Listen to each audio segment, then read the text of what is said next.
We have a lot more to learn about the early Pueblo I period in the Durango, Colorado area. There's a great curiosity about the past here. Who we are has a lot to do with our history, a lot to do with our past. This is my home. These are my people. You know, these are my ancestors that were in there. So these sites, they're a testament of our Hopi footprints on this earth, of where our ancestors came through, and they hold that spirituality.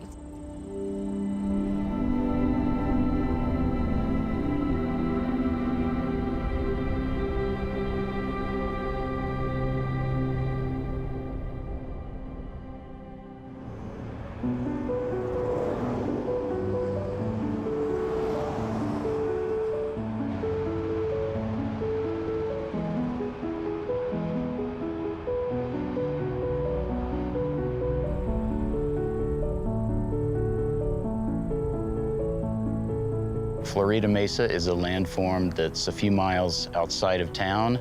It's well known for having lots and lots of Pueblo I habitation sites on it. This is one of those sites. We start by surveying a project area. You walk along, you look at the ground, and if you see artifacts or other evidence of a prehistoric site, you stop and you document the evidence. Later, before excavation, we sometimes do a geophysical survey, such as ground-penetrating radar or magnetometry. This might identify underground anomalies, which we can then investigate through excavation. We knew from the survey that the site's dated to the early Pueblo I period, about 1,200 years ago, give or take 50 years. We suspected that there were pit houses and surface rooms, which is what you would expect for sites in this area from that time period. Of the 7 archaeological sites that will be impacted by this road construction project, 3 have turned out to have significant buried deposits. They have a great deal to tell us about previous lifeways, how people lived, what that meant.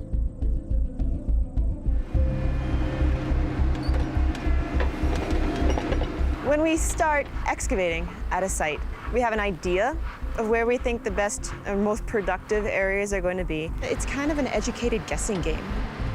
We typically remove the overburden and we get down to within a few inches of the floor surfaces and the bench surfaces before we actually start to do more controlled excavation and intensive screening of all the deposits.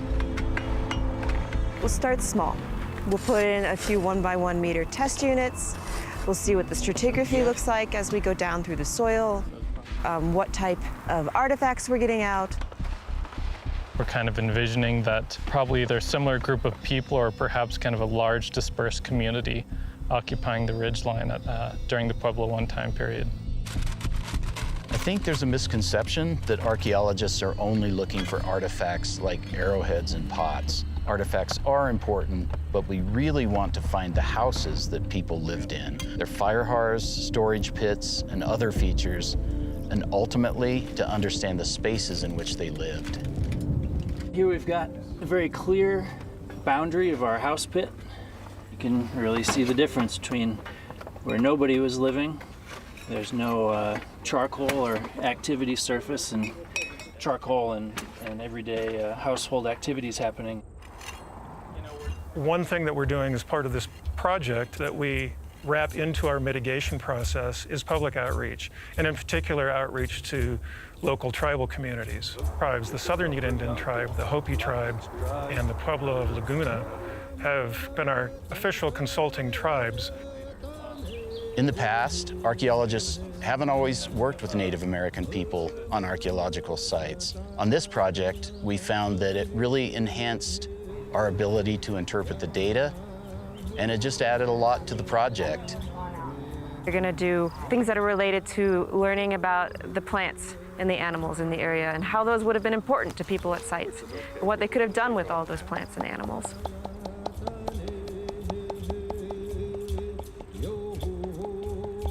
The significance of the Durango area was our homeland that we shared with them, to the Ute people, along with the Pueblos. The artifacts that we have, along with basket weaving, making of the water pouches that are sealed, were things that the Pueblos that lived here before shared with us when we used to cross paths within this area. We have people that can relate the stories to each other and try to share this knowledge of what we know. The core Hopi values are respect, reciprocity, stewardship, and community.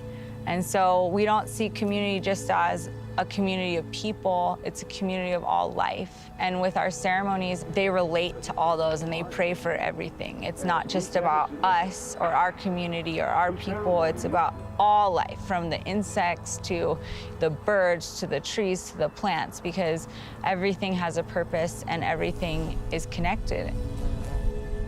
Archaeologists need to work more with tribal members and especially tribal elders, because a lot of the information you're trying to find out is with the elders. We know these things, we know the trails, we know the sites. Everything has a story. Having these historic ties, these descendant communities still attached in the Southwest, makes it a much more robust archaeology. You're learning that it's not just about sites, it's about landscapes, it's about whole uses. It's about how it fits together into this larger perspective where the past is somehow connected to the present and this particular point in space is somehow connected to the larger landscape.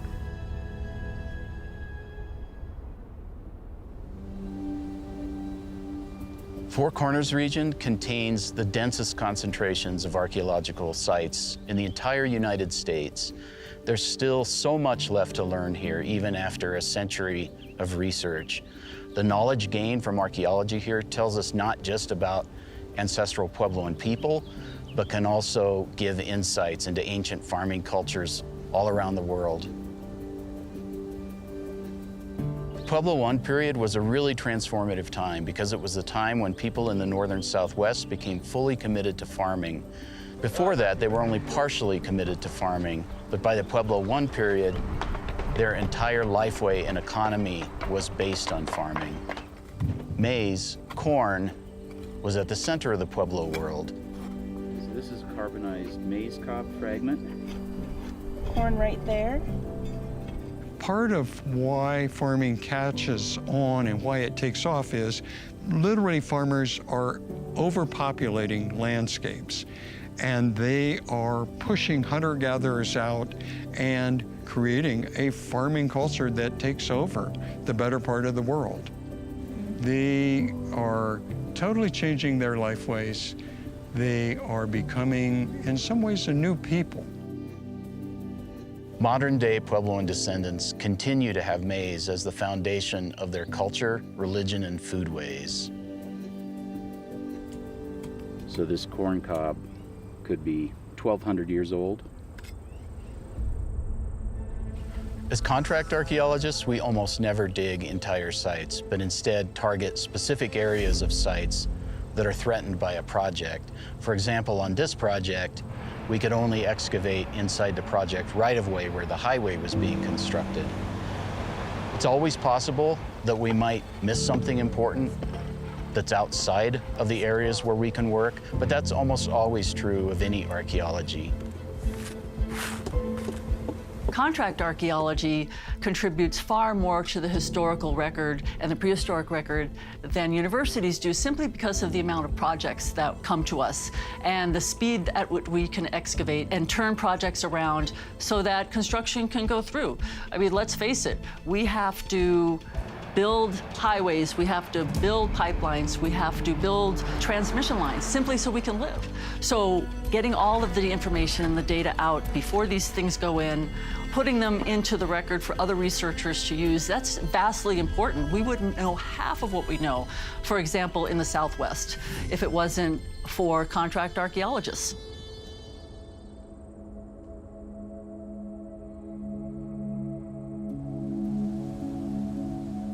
This is a circular pit house. You can see the outline of the walls are in this half circle shape. The other half is under the road. A pit house it's a house that they have dug into the ground. It's their house, it's where they live, and it just happens to be in a pit-type shape. The adobe is from this surface room block, which would have been a series of connected rectangular rooms down a line to each other. They could have been used for work areas. We found lots of groundstone, manos and metates, that they would have used for grinding corn or other plant materials. We have found lots of pottery in these surface room blocks as well that they may have been using for storing grains or seeds or corn. So that it's really indicative that this area was the workspace for the house.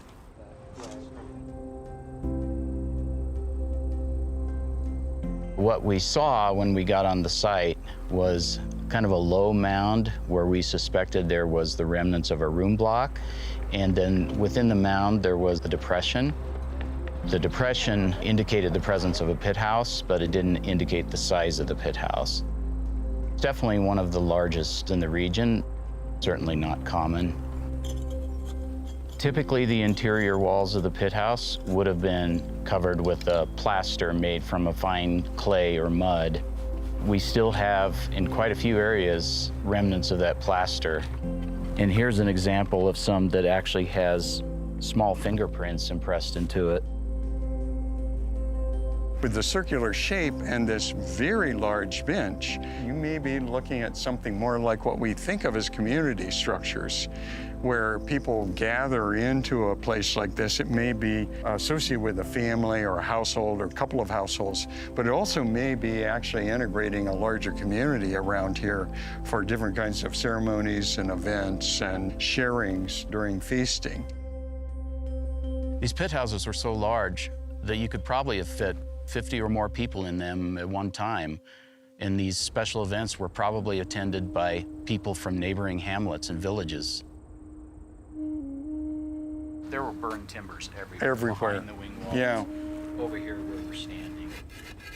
So if this house had a very special meaning to people, what they may do is actually ceremonially close it by destroying it.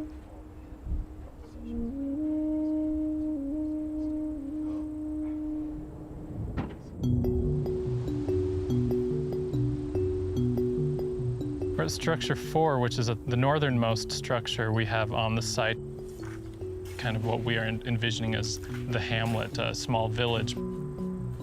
This structure has had a lot of evidence of post-occupational use, and after it was abandoned, people came back and made use of this structure several other times. We'll have to be careful with parsing the spatial and horizontal extent of that and figuring out which dates to which occupation. So it adds a lot of complexity, a lot more head scratching, and a lot more archaeological data that needs to be collected.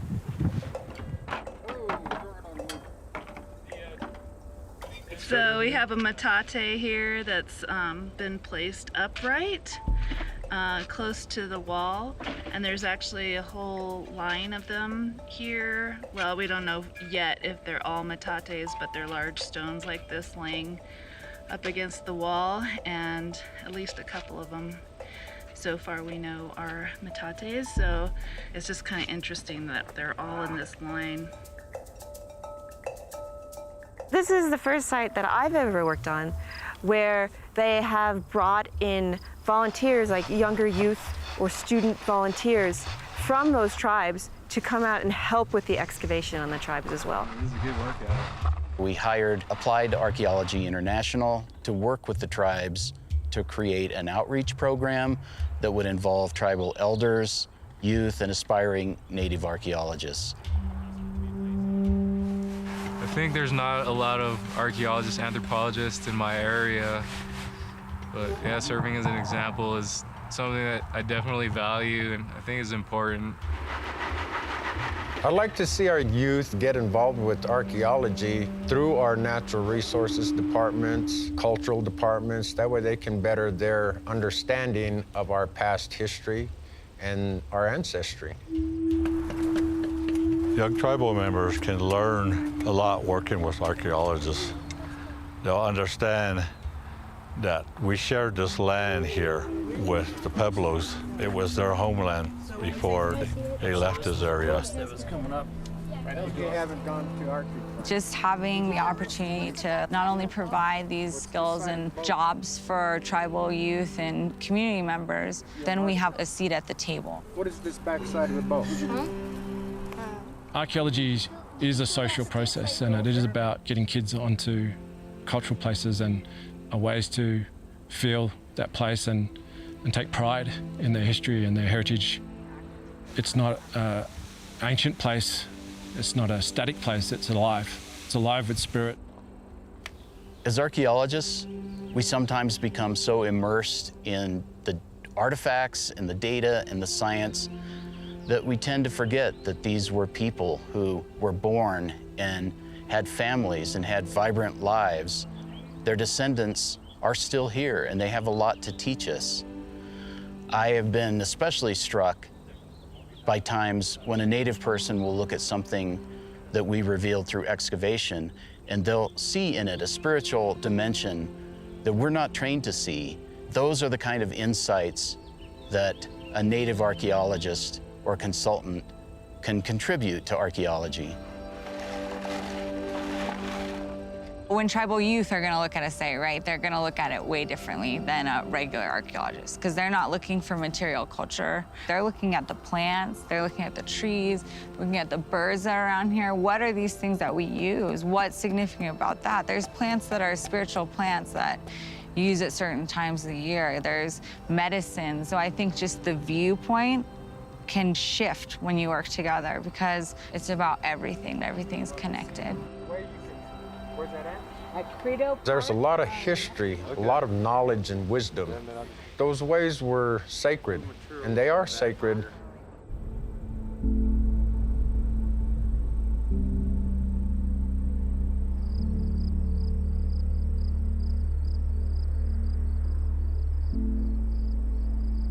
Throughout this project, when we found human remains, which we found at several sites, not just this one, we have been in contact through CDOT with cultural representatives of the Southern Ute Tribe to get insight into how to best remove these remains in accordance with their traditional beliefs and practices.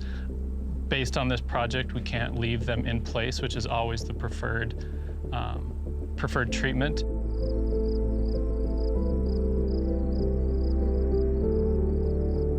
The individuals ranged in age from fetal to children to young adult to people in their 40s and 50s who would have probably been considered quite elderly.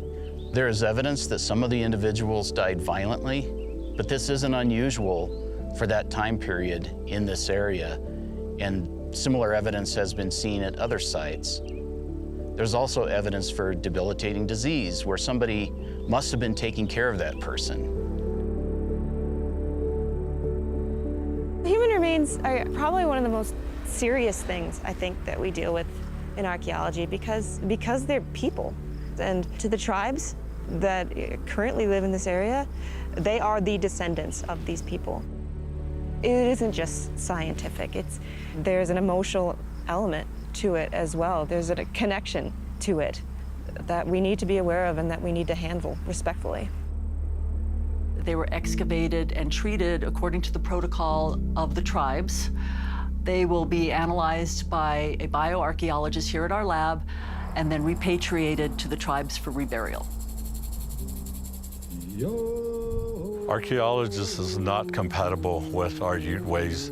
This is something that we don't do. We do not disturb these areas, and if we do find them, we leave them alone. You know, this is awesome that you record these things and keep them, but also you have to understand the pain it is to just dig those things up in the first place. So it's finding that common ground and that understanding and just respect. You know, this is someone's grandpa, this is someone's grandma, this isn't another piece of material culture. You know, just having that understanding, I think, is really important for just the basic foundation of going into this work.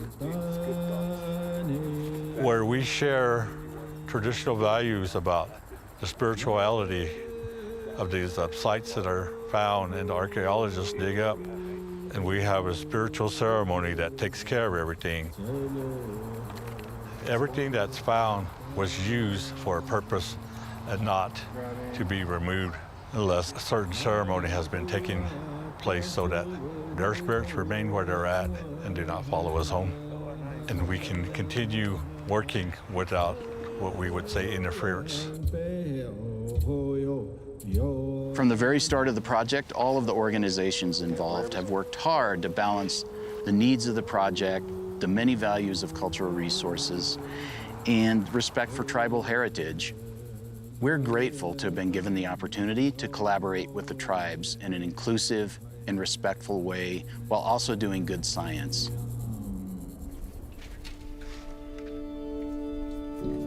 Everything's been coming in from pottery to monos and metates to projectile points, faunal remains, macrobotanical.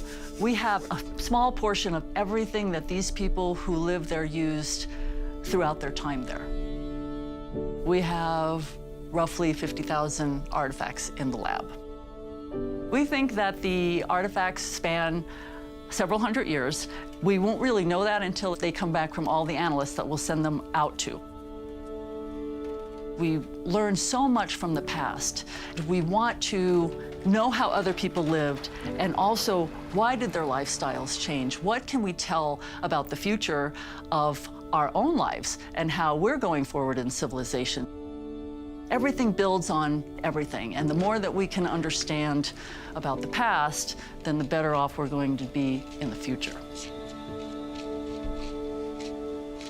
Dendrochronology, or tree ring dating, is a crucial tool for southwestern archaeologists because it can give you the actual years when people lived at the site.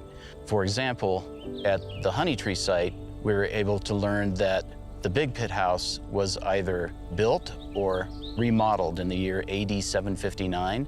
We also learned that at the Florida Ridge site, at least 2 pit houses were built in the year 781. The ceramic analyst was able to determine that the pottery assemblages were types that were manufactured in the Durango area and the upper San Juan River region between about 750 and 850 AD. The vast majority of the pottery assemblage was grayware, utilitarian pottery that was used for cooking and food storage, but there were also decorated serving bowls, seed jars, small ritual vessels, and redwares that were imported from southeast Utah. These communities almost certainly interacted with each other on a regular basis. They probably came together to trade, to exchange marriage partners, to hold ceremonies, and they certainly were important to one another in terms of the economy. There was a lot happening here 1,200 years ago. The information we gained from excavating these sites adds to the broader existing knowledge about the early Pueblo I period in the Durango area and across the Four Corners region. And this is important because every site is part of that bigger picture, and every piece of data tells us something about the world as it existed at that time. For those materials excavated by Alpine Archaeology, they'll come here and this will become their permanent home. Part of the mitigation for that archaeological project would be that those artifacts and archives would have an ongoing research purpose long after the excavations are done. So maps, reports, photographs, field notes, artifacts will be available for researchers in perpetuity. One of the real powerful opportunities with artifact collections like this is future research. We have no idea of knowing what kind of technology awaits in the future.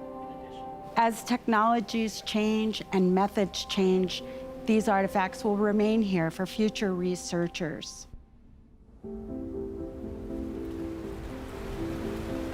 40 years ago, when I became an archaeologist, we really had no contact with descendant peoples of the sites we were looking at. And I think as we become much more engaged with Pueblos and tribes in the work that we do, it's enlivened and made much more human, the kinds of work that I do, the kinds of questions that I ask, and vice versa. It's been a remarkable change over 40 years for me. I've become a better archaeologist. When you bring elders, youth, and archaeologists all together, everyone is benefiting because you're learning from each other, but also you're paving the way for this new era of archaeology, which is including the indigenous people that are still here. I really believe that the future of archaeology in this country and across the world depends upon including indigenous people in the study of their own past, both from the perspective of Western science and from their own beliefs and traditions. Both of these paths to knowledge are important. That is why it is so critical to train native archaeologists